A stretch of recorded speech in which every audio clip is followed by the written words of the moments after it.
फरूख सलीम साहब, बहुत ज्यादा तवक्कुआत थी इसहाक डार साहब से।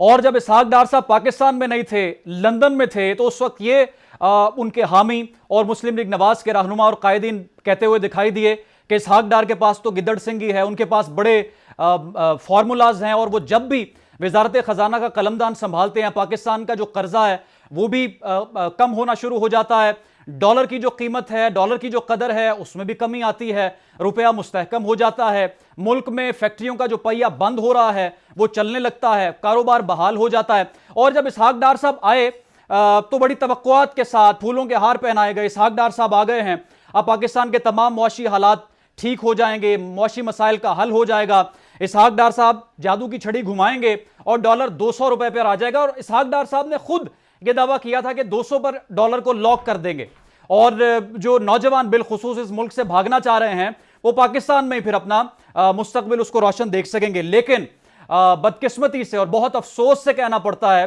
कि इसहाक डार के वजीर खारजा बनने के बाद भी डॉलर की कीमत जो है वो नीचे नहीं आई, डॉलर को मुसलसल पर लगे हुए हैं। और जब हम बाजारों में निकलते हैं, कारोबारी कम्युनिटी से बात करते हैं, तो इस कदर मायूसी है कि गुज़श्ता दौर में भी इसकी मिसाल नहीं मिलती, ना तहरीक इंसाफ के दौर में, ना उससे पहले नून लीग के अपने दौर में और ना ही पीपल्स पार्टी के दौर में।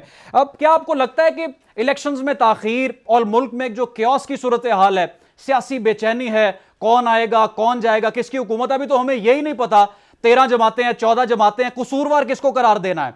पीपल्स पार्टी पर इल्जाम लगाना है, PMLN पे लगाना है, मौलाना फजलुर रहमान से सवाल करना, भी तो बिल्कुल कंफ्यूजन। क्या आपको लगता है कि इलेक्शंस में ताखीर भी पाकिस्तान के मुआशी मसाइल को जन्म दे रही है और लोगों में जो है वो कंफ्यूजन बढ़ती जा रही है? दो सवाल आपने पूछे हैं, एक इलेक्शन के हवाले से और एक सियासी अदम इस्तेहकाम के हवाले से।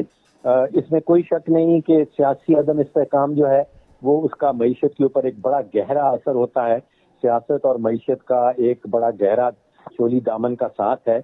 वहाँ पे मैं ये समझता हूँ कि पाकिस्तान की एक बहुत बड़ी सियासी जमात जो PTI है, उसने शायद ये फैसला कर लिया था कि मुल्क के अंदर इंतशार फैलाना उनके सियासी मुफाद में है।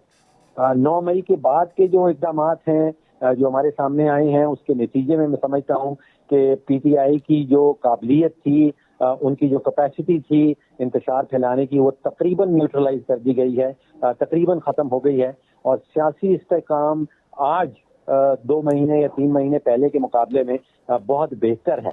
तो सियासी इस्तेहकाम अगर बेहतर होगा तो आप देखिए कि मईशत भी कुछ धीरे धीरे बेहतर होने लगेगी।